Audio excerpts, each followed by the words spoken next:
తెలంగాణ ఉద్యమంలో ఆ బేకార్ గా నీ నుంచి పార్లమెంట్కు పంపించింది మేం కాదా?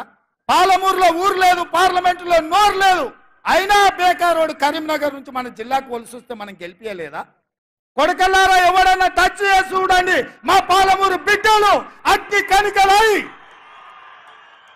మానవ బాంబులై నా కొడకల్లారా ఎవడన్నా మిగులుతే నేను చూస్తా అనుకుంటూరేమో, తమాషా చేస్తూరేమో. వానో వీనో సందులల్లా సకలగుల పెట్టి ఏదో చేద్దామని ఒక్కనొక్కని పండబెట్టి తొక్కి పేగులు తీసి మెడలేసుకొని ఊరేగుతాం బిడ్డ ఎవడని ప్రభుత్వం మీదకి వస్తే. ఇది ఆసామాసి అల్లాటప్పకు వచ్చిన వాళ్ళం కాదు బిడ్డ. నల్లమల అడవి నుంచి తొక్కుకుంటా ప్రగతి భవన్లో ఉన్న నిన్ను కంచెలు బద్దలు కొట్టి బజార్లకు ఈడ్చిన బిడ్డను బిడ్డ. ఇక్కడి నుంచి వచ్చినోని